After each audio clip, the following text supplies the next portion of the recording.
A smart woman is not simply one who knows more. She is one who feels less threatened by what she does not yet know. Her wisdom is not in her words, but in her willingness to be quiet, especially with herself. In a world that often rewards noise and speed, the truly intelligent woman slows down. She observes before she decides. She pauses before she speaks. And in that sacred pause, she becomes something powerful, undisturbed. If you're new here, welcome to Self-Mastery, where we share timeless wisdom to help you protect your energy, elevate your mindset, and walk in purpose. Subscribe and turn on the notification bell so you never miss a message that speaks to your soul, strengthens your spirit, that could shift your entire path. A truly intelligent woman does not measure her wisdom by the sharpness of her tongue, but by the stillness of her heart. She understands that real strength is not displayed in how loudly she speaks or how quickly she reacts, but in how silently she observes and how consciously she responds. In the space between impulse and reaction, between the sting of a word and the decision to speak, she carves out the power to choose. This choice is what elevates her. It is not perfection she strives for, it is presence. And presence begins with emotional stillness. There's a quiet strength in emotional stillness that often goes unnoticed in a world addicted to noise and urgency. But the woman who trains herself to remain still in the face of emotional storms gains access to a clarity most never touch. She doesn't allow herself to be pulled into every wave of drama, nor does she react to every provocation. This is not repression. It is self-regulation. The difference is vital. Consider a moment when someone deeply frustrated or emotionally charged speaks with aggression. Perhaps it's a partner, a friend, or a family member. The natural instinct is to match that intensity. But that is not intelligence, it is reactivity. Emotional stillness is the gap that allows you to breathe instead of break, to witness instead of wound. The woman who has mastered this does not deny her emotions. She simply chooses not to let them make her decisions. Neuroscience has shown us that when the amygdala, our brain's emotional alarm system, is triggered, it often hijacks the rational prefrontal cortex. But with mindfulness and emotional discipline, this biological reaction can be softened. Breathing deeply for even 6 seconds can restore access to the rational mind. What appears as a simple pause is, in reality, a profound act of emotional sovereignty. A woman in command of her stillness doesn't enter unnecessary battles. She chooses her responses with awareness. She knows that every reaction costs her energy, and she has stopped giving her energy away for free. Her peace is no longer up for negotiation. This is not passivity, it is precision. There's a story of a woman named Alina, a school counselor, who often found herself overwhelmed by the chaos around her. Between emotionally turbulent students, exhausted co-workers, and the mounting pressures of her own life, she realized that she had become someone who reacted to everything. One day, a parent burst into her office, accusing her of not doing enough for their child. The old Alina would have interrupted, defended, and emotionally collapsed afterward. But something in her had changed. She let the parent speak. She breathed. She listened fully. When the parent finally paused, expecting resistance, Alina responded with measured calm. "I can feel how much you care about your child. Let's work together to help them. Tell me more about what you've noticed." There was no tension in her voice, no defensiveness, just stillness. And that stillness changed the entire atmosphere. The parent softened. A productive conversation followed. That day, Alina realized the real strength wasn't in overpowering others, but in not letting others overpower her emotions. This is the unseen power of the woman who learns to stand still inside herself. In relationships, this stillness becomes sacred. When a partner lashes out in pain, when emotions run high, When misunderstandings arise, the emotionally intelligent woman does not always meet emotion with more emotion. She becomes the mirror instead of the flame. She doesn't suppress herself, but she elevates her reactions. She delays gratification in favor of alignment. And in doing so, she holds space for healing instead of contributing to harm. Stillness is a boundary too. It is the refusal to participate in cycles of emotional immaturity. It says, I will not let your chaos become my character. And over time, this stillness becomes magnetic. People are drawn to her without fully understanding why. It's the peace in her eyes, the softness in her words, the clarity in her presence. She is not drained by every conflict because she doesn't carry every battle into her soul. Stillness also allows a woman to hear what others miss. The emotion behind the words, the needs behind the anger, the fear behind the silence. When you're not caught in your own internal noise, you can actually listen. And when you truly listen, you don't just connect with others, you awaken them. There is a quote that says, in the midst of movement and chaos, keep stillness inside of you. This is not just poetic, it is practical. In a home filled with tension, a still woman becomes the equilibrium. In a relationship filled with misunderstanding, she becomes the translator. In a life filled with uncertainty, she becomes the anchor. But emotional stillness doesn't happen by accident. It's built through daily choices. When you wake up, do you rush into your day, or do you take 5 minutes to sit with yourself? When someone criticizes you, do you react with defense, or do you breathe and consider what truth, if any, lies beneath their words? These micro decisions shape emotional mastery. They may seem small, but over time, they become who you are. And this emotional stillness naturally connects to something more subtle, yet even more powerful, your energy. Because a still heart generates a different frequency, and that frequency communicates more than any words ever can. We often underestimate how much our energy introduces us before we speak. But energy is not just a spiritual concept. It is deeply rooted in biology. The electromagnetic field of the heart is measurable, and it is significantly more powerful than the brain's. It radiates into the space around us, affecting not only how others feel in our presence, but how they respond to us. A smart woman knows this.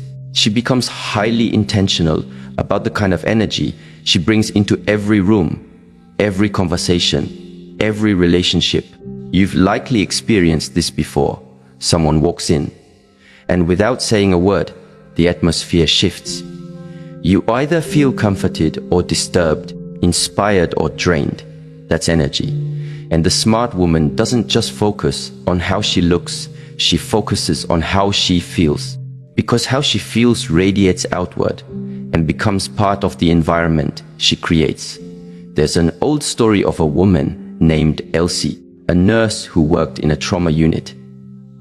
Despite the intensity of her environment, everyone felt calm in her presence. Even the most frantic patients settled down when she entered the room. When asked how she maintained her peace, she smiled and said, I prepare my energy before I enter. I breathe, I center myself. I remind myself, I am not here to react. I am here to serve. Her energy was not just something she gave, it was something she's designed. This is the difference between living reactively and living intentionally. When a woman learns to become responsible for her energy, she stops blaming others for how she feels. She becomes the thermostat, not the thermometer. She sets the tone instead of being controlled by it. And this is perhaps the most attractive trait she can cultivate, not just in romantic relationships, but in every human connection. A woman with strong energy doesn't chase love. She attracts it. Not because of manipulation or performance, but because she feels whole without needing to be filled. She can be alone without feeling lonely. She can be surrounded by chaos and still radiate calm. She becomes rare, and rarity is magnetic. This does not mean she's always happy or perfectly centered. It means she takes ownership of her internal state. When she feels drained, she doesn't blame the world. She checks where she leaked her energy. Was it a conversation she stayed too long in? Was it a thought pattern she fed with worry? Was it a boundary she abandoned for comfort?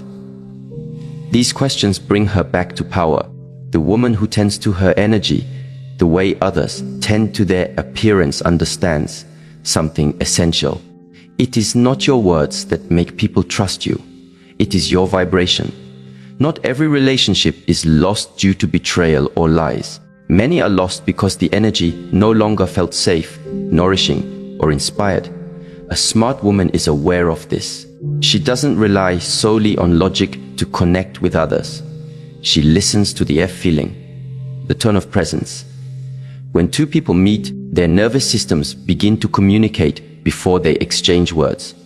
If one person is anxious, chaotic, or unresolved, and the other is grounded, the interaction is immediately impacted.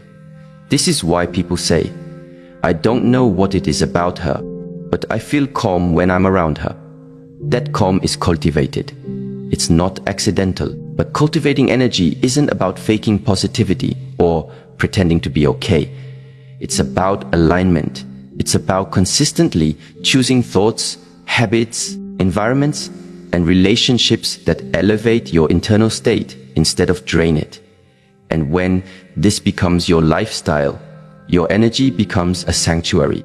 People seek your presence, not because you have all the answers, but because they feel more like themselves around you. There's something profoundly spiritual about a woman who has mastered her energy. She does not explain herself often because her presence explains everything. She is not easily offended because her peace cannot be stolen. She is not loud, but she is deeply felt. Her presence is a healing. And wherever she goes, she does not just enter a space, she shifts it.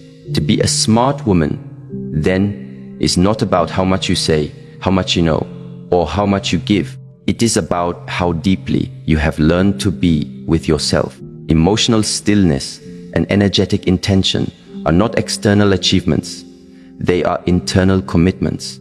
They are the daily disciplines that shape not only how you relate to others, but how you carry your own soul. And when these two forces, stillness and energy, align, a woman becomes unforgettable.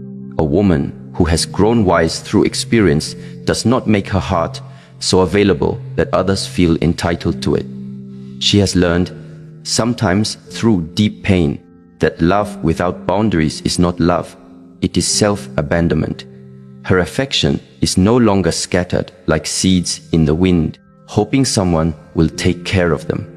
Instead, she plants it with intention, and only in places where she knows it will be watered with respect. The smart woman knows that boundaries are not walls to keep people out.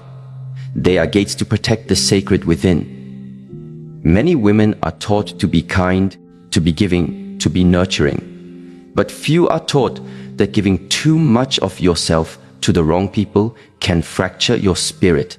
The woman who doesn't set boundaries eventually begins to resent her own kindness. She begins to shrink in relationships where she should be standing tall.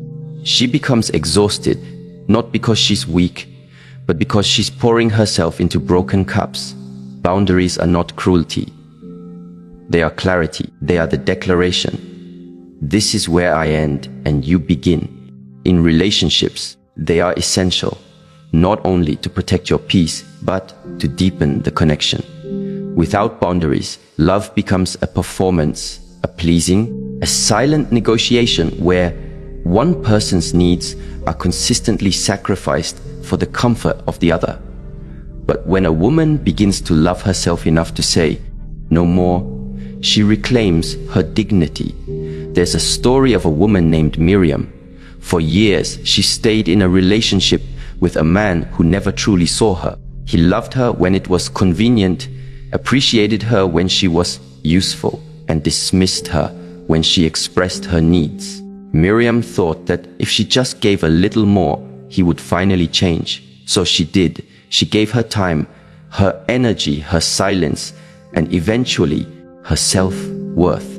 It wasn't until she sat in a quiet room, feeling like a stranger to herself, that she realized the truth. I have trained him to disrespect me. She hadn't used her voice. She hadn't set limits. In trying to preserve the relationship, she had let go of herself. One morning, Miriam didn't scream or accuse. She didn't demand or plead. She simply said, "This version of me no longer exists." And she walked away, not because she hated him, but because she had finally remembered how to love herself. That is the quiet power of boundaries. They don't always need to be loud. They are not weapons. They are mirrors, showing others how you expect to be treated by how you treat yourself. In healthy relationships, boundaries are a gift. They teach both people where safety lives. They make expectations clear. They create space for individual growth, which makes collective growth possible. Without boundaries, there is confusion, miscommunication, and resentment. But with them, there is respect, trust, and emotional safety. The woman who understands this no longer tolerates the chaos of connection that costs her inner peace. Psychology confirms what the heart already knows. Lack of boundaries leads to increased anxiety, low self-esteem, and even physical fatigue. When you say yes when you mean no, your nervous system carries the tension. Your body knows when your spirit is being dishonored. That's why fatigue often isn't about doing too much. It's about doing too much of what is not aligned with your soul. A smart woman pays attention to this. She no longer says yes to every invitation, every request, every cry for help. She knows that no is a complete sentence. She doesn't need to explain her priorities or justify her choices to those who only love her when she's convenient. Her time is sacred. Her energy is currency, and her peace is priceless. Some may call her cold, but she is not cold, she is clear. She's not heartless, she's healed. There's a quiet grace in a woman who no longer needs to be liked to be whole. She has stopped betraying herself just to avoid disappointing others. She has chosen truth over comfort. And in that truth, she has found herself again. Boundaries also change the dynamic of romantic relationships. A woman who knows her worth doesn't chase attention. She observes consistency. She doesn't beg for respect. She expects it. And she doesn't stay where she must constantly remind someone how to treat her. She knows that the right partner will never require her to abandon herself to be loved. When you have clear boundaries, you filter out those who were only drawn to your availability, not your value. You begin to see who was there because they respected you and who was there because they could use you. And sometimes it's painful because you realize that some relationships only existed because you had no boundaries. But once you begin to live with intention, only those who align with your integrity remain. Boundaries are not just about saying no to others. They are also about saying yes to yourself, saying yes to rest, saying yes to silence, saying yes to being misunderstood if it means being authentic. This is the real work of emotional maturity. It's not about hardening yourself. It's about honoring yourself. And as you begin to walk in that clarity, you will notice another shift. You speak less. You argue less. You explain less. Because the smartest women have learned that silence is one of the most powerful tools of wisdom. There is a profound difference between silence that comes from fear and silence that comes from strength. The first is repression. The second is refinement. A woman who has learned the value of her peace no longer feels the need to win every argument, prove every point, or correct every misunderstanding. She knows that the loudest voice in the room is often the one least connected to truth. And so she chooses silence, not as submission, but as strategy. There's a quote that says, "Don't waste words on people who deserve your silence." Sometimes the most powerful thing you can say is nothing at all. The woman who embodies this truth doesn't withhold to manipulate. She withholds to conserve. Her silence is not punishment. It is preservation. Imagine a situation where a woman named Zora is in a relationship with a man who often raises his voice during disagreements. In the past, she would mirror his intensity, raising her voice in return, defending herself at every turn. But now, she has changed. One evening, during yet another heated exchange, she simply says, "I will not argue in this energy." And she leaves the room, not to run away, but to protect what she's built within. Zara's silence does not mean indifference. It means discernment. She knows that arguing with someone committed to misunderstanding her is a misuse of her breath. She saves her words for those who are ready to receive them. This is wisdom. And wisdom speaks less, but says more. When a woman chooses silence at the right moment, she gains something even more powerful than control. She gains insight. In that pause, she sees clearly. She watches. She listens, not to reply, but to understand. And often, what she hears beneath the noise is this isn't about me. She no longer takes things personally that are projections of another's unhealed wounds. Her silence becomes her shield. Still, silence is not always easy. It takes strength to walk away from the need to be right. It takes maturity to sit with discomfort instead of rushing to fix it. But the woman who masters this art becomes untouchable in the best way. She no longer dances with dysfunction. She no longer argues with chaos. She no longer fights to be heard by those who have no intention of listening. Her presence becomes her voice. Her energy speaks volumes. And when she does speak, it matters. Relationships transform in the presence of such a woman. Her partner knows that if she is silent, it is time to listen, not to defend, but to reflect. Her children learn that peace is not the absence of conflict, but the presence of calm. Her friends know that her quiet moments are not distance, but depth. She becomes the emotional anchor in every space she enters, not because she controls others, but because she has mastered herself. This silence also becomes her compass. When a situation feels wrong, she does not argue with it. She observes. She steps back. She lets the truth reveal itself, and it always does. She trusts that clarity comes not always from confrontation, but often from stillness. Because when you stop talking, you start hearing what your spirit has been whispering all along.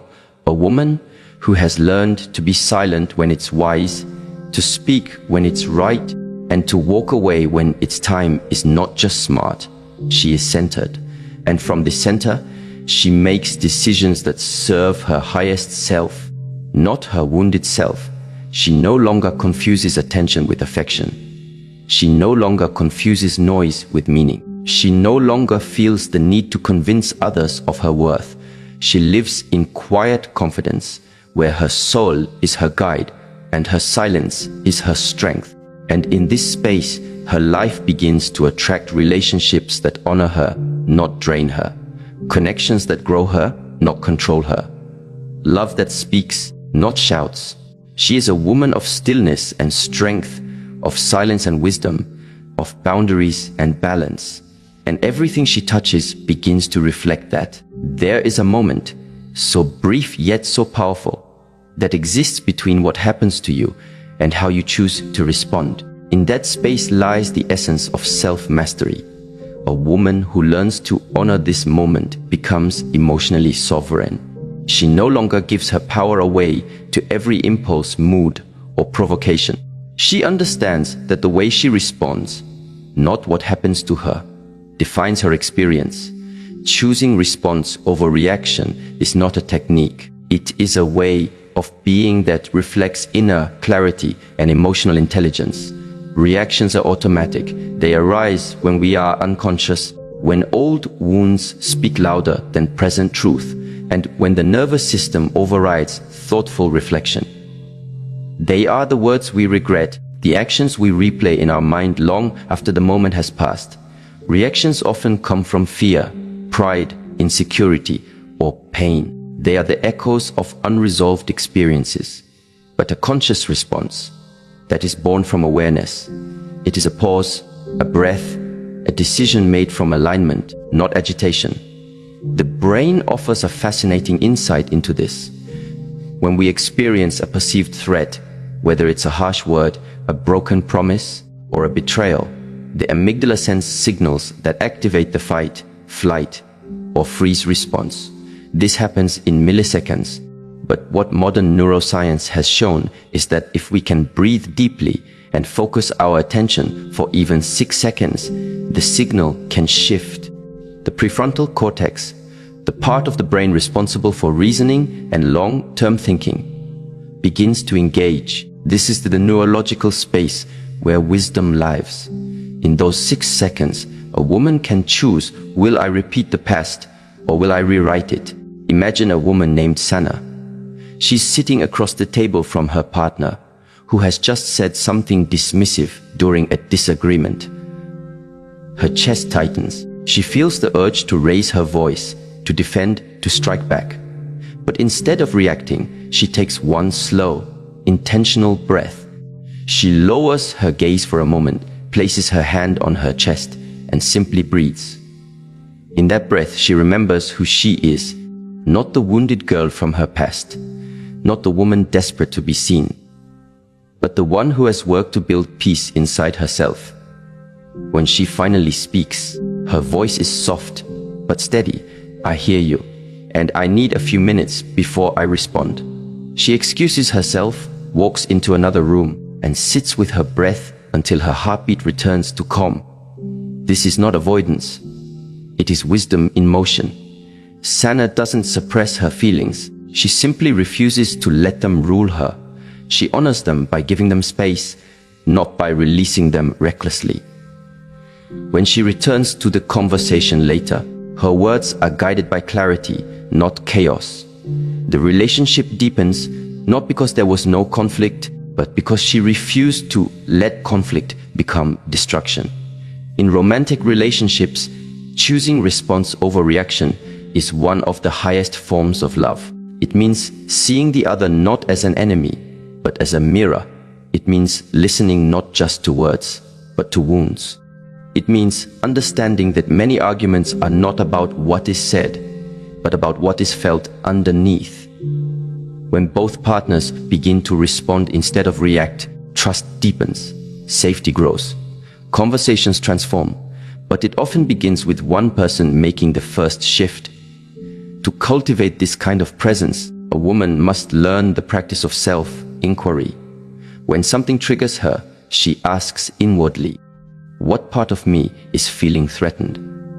Is this about the present, or is this an echo from the past? What do I want to create with my next words? Connection or separation? These questions don't require immediate answers. They are like candles in a dark room, gently illuminating truth. There's a story of a woman named Layla who was raised in a household where emotions were explosive and unpredictable. As a result, she learned to react quickly to any perceived threat. In her adult relationships, this pattern followed her. A raised voice from her partner would trigger old panic. A simple disagreement would feel like abandonment. But through intentional work, meditation, journaling, therapy, Layla began to recognize the pattern. One evening, her partner forgot an important date, and instead of immediately lashing out, she paused. She felt the wave of disappointment, but she let it move through her instead of letting it speak for her. Later, she shared her feelings, not with blame, but with vulnerability. And for the first time, her partner didn't feel attacked. He felt seen. That moment began a new chapter for both of them. This is the silent revolution of women who choose response. They stop being at the mercy of others' actions. They stop reacting to life as if it's something happening to them. They become creators, not reactors. They understand that their inner state is the soil from which every relationship grows. And they protect that soil with care. Choosing response also requires a woman to be in tune with her body. The body always whispers before it screams. Tension in the jaw, tightness in the chest, heat rising in the face. These are signals, not enemies. A smart woman doesn't ignore them. She honors them. She steps away, drinks water, breathes deeply, stretches, journals. She returns to her center before she returns to the conflict. And in doing so, she becomes the embodiment of grace. There's a deeper truth here. How we respond to others is often a reflection of how we treat ourselves. If a woman is harsh with herself, she will be harsh with others. If she judges her own emotions, she will judge others.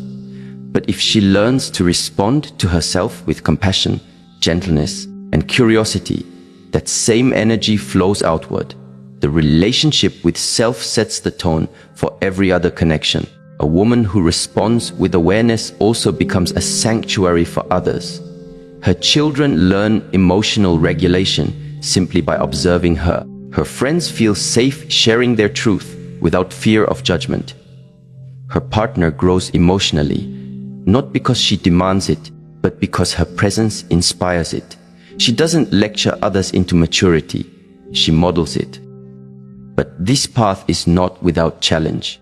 There will be moments when the urge to react feels overwhelming, when silence feels like weakness, when walking away feels like surrender. But those are the moments where transformation lives. It's easy to be calm when life is calm. It's in the storm that your true foundation is revealed. This journey asks for consistency more than perfection. There will be slip-ups. There will be words said in haste, apologies whispered through tears, lessons learned in hindsight. But every conscious choice rewires the brain. Every pause strengthens the muscle of discipline. Over time, what once felt impossible becomes instinctual. It helps to create rituals that support this practice. A morning routine that centers the mind, evening reflection to observe the day without judgment, intentional solitude to hear your own voice again. When a woman integrates these rituals into her life, she becomes emotionally prepared, not for perfection, but for presence. Presence is the foundation. A woman who is present can sense the shift in a conversation before it escalates. She can feel her own tension rising and choose to breathe instead of break. She can discern between a moment that needs confrontation and a moment that needs stillness. She becomes emotionally agile, flexible, resilient. And this flexibility makes her strong, not in the rigid way of resistance, but in the graceful way of water. Water does not resist, it flows. It adapts, it finds the path with the least harm.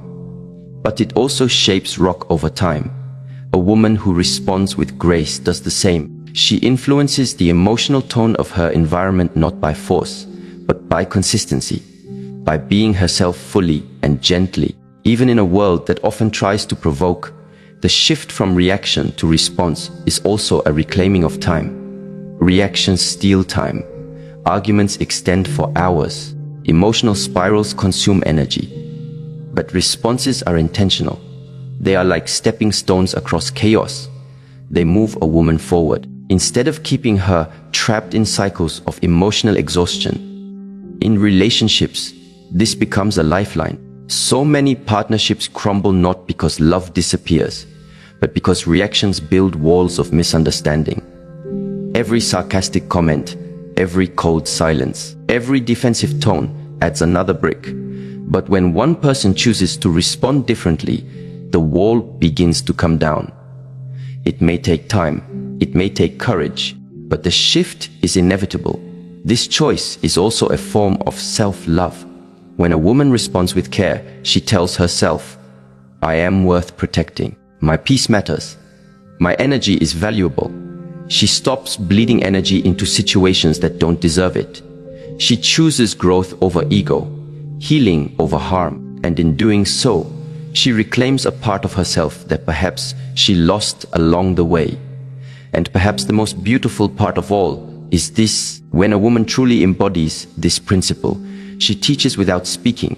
Her children learn, her friends notice, her partner evolves, not because she preaches, but because she is.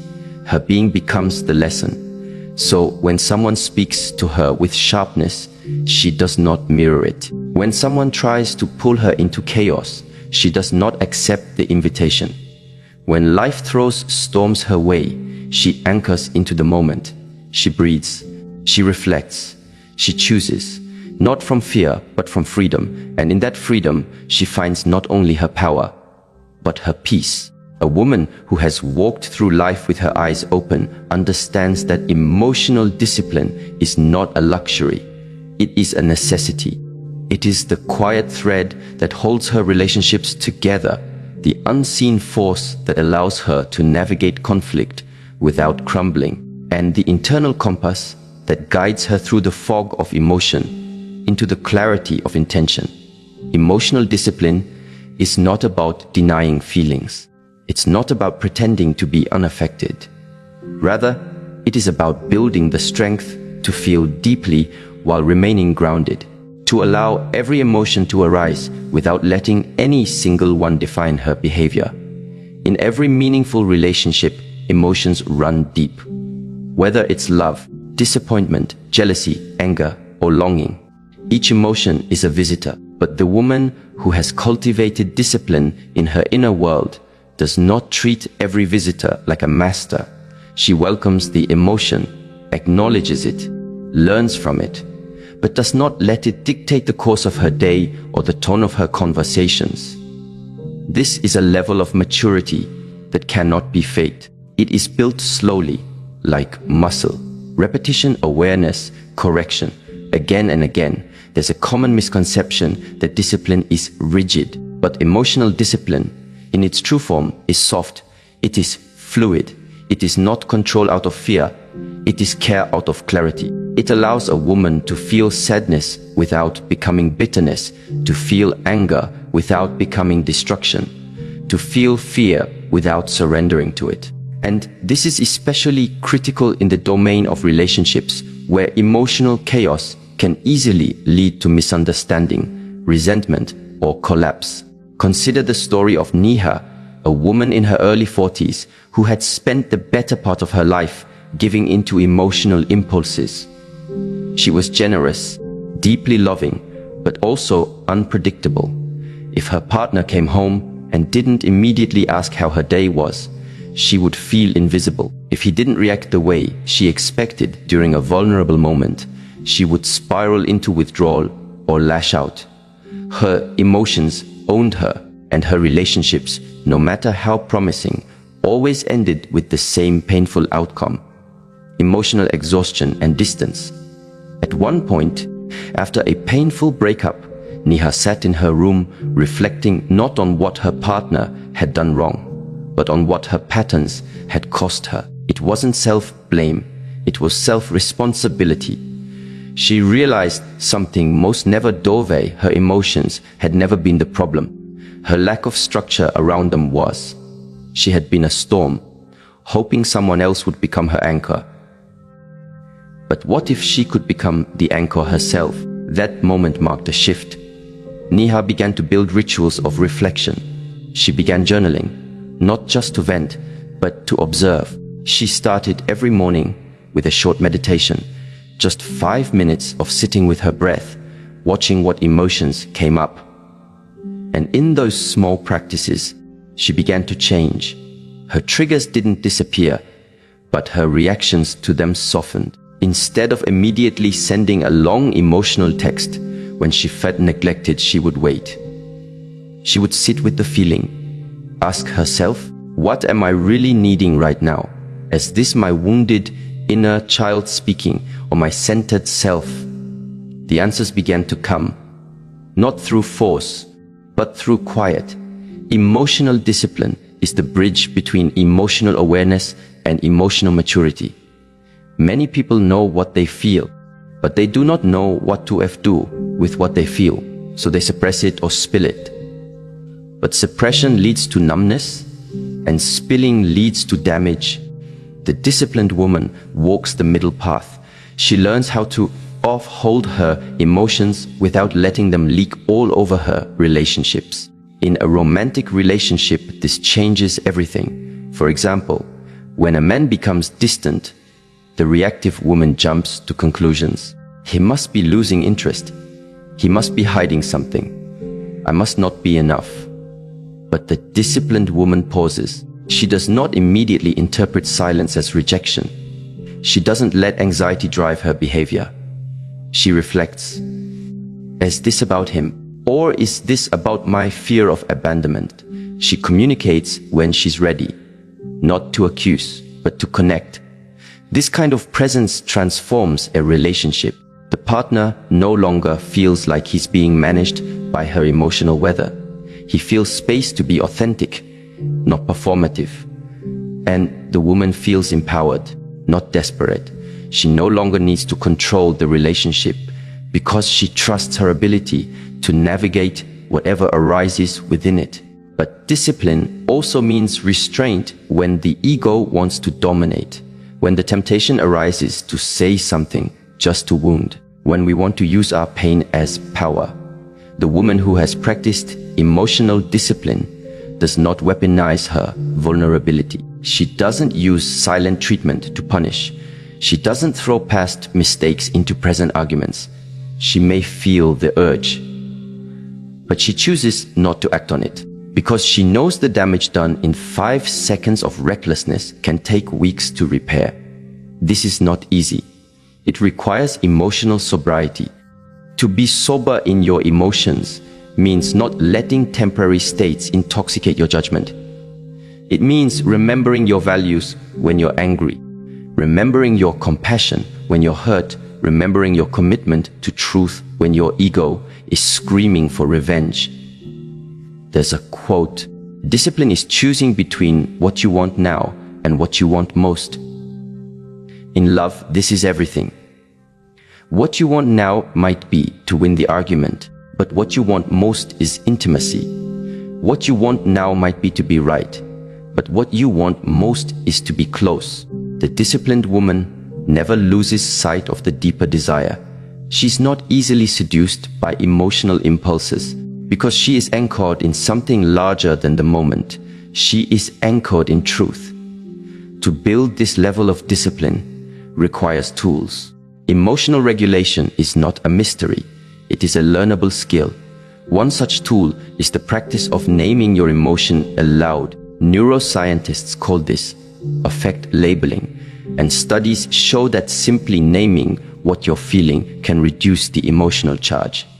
For instance, saying to yourself, "I feel rejected right now," or "I feel afraid of being misunderstood," can immediately create space between you and the emotion. It moves the experience from the emotional centers of the brain into the cognitive centers, where reflection becomes possible. Another tool is the practice of deliberate pause. Whenever an emotional wave rises, count to 10. Not as a gimmick, but as a way to ground. Feel your feet. Breathe into your belly. Ask yourself, what will serve love here? Not your pride, not your fear, but love. The deeper intelligence that lives beneath emotion. In long-term partnerships, this discipline becomes even more vital. Over time, patterns develop. Old wounds reappear. Habits solidify. And without discipline, couples begin to react to each other not from the present, but from years of accumulated emotion. A simple request becomes a trigger. A misworded sentence becomes a war. But the woman who chooses to stay awake within the relationship can interrupt the cycle. She brings freshness into tired conversations. She brings curiosity into old complaints. She brings warmth into cold silences. Not because she never feels the weight of history, but because she refuses to let the past dictate the future. One couple, Anya Emran, had been married for 10 years. They had reached a point where conversations felt repetitive. Anya often felt unseen. Imran felt unappreciated. Arguments erupted over trivial things, dishes left on the table, a forgotten phone call, a sigh taken the wrong way. One evening, during yet another escalating disagreement, Anya stopped. In the middle of her sentence, she looked at him and said, "I don't want to keep doing this. I love you too much to keep choosing the same pain. Let's pause." That moment cracked something open. It wasn't about fixing everything. It was about breaking the pattern. That pause was her discipline in action. The courage to step out of the emotional loop and into presence. They began to rebuild, not because they had no pain, but because they chose not to let pain lead. Emotional discipline is not just about calming storms. It's also about holding joy. The undisciplined mind often sabotages happiness. It mistrusts peace. It looks for what could go wrong. The disciplined woman learns to savor, to receive love without suspicion, to rest without guilt. She doesn't let the past poison the present. She builds the muscle of receiving without fear. This, too, is emotional work, to allow yourself to be loved, to not turn tenderness into tension, to hold pleasure without waiting for punishment. The woman who has cultivated discipline becomes a container for love. She can hold the fullness of another without losing herself. And that makes her magnetic, not because of how she looks or what she says, but because of what she carries inside. She becomes trustworthy, not because she's perfect, but because she is consistent. The people around her know that she won't lash out unpredictably, won't collapse under pressure, won't disappear when things get hard. Her steadiness becomes a safe place. And in a world that often feels chaotic, that kind of woman becomes rare. Discipline also means discerning when to walk away. Emotional maturity does not mean tolerating everything. It means knowing when a connection no longer serves growth, when your boundaries are being consistently violated, when peace is being replaced by survival. The disciplined woman doesn't stay in relationships where she must betray herself daily to keep the other comfortable. She knows when to choose herself, not from anger, but from alignment. And even in endings, her discipline serves her. She doesn't rush into blame. She doesn't villainize the other to soothe her pride. She honors what was. She releases with grace. She lets go not because she doesn't care, but because she does. She chooses peace over prolonging what no longer fits. She chooses healing over history. All of this comes down to one truth. How you feel is valid, but how you act is your responsibility. The disciplined woman honors both.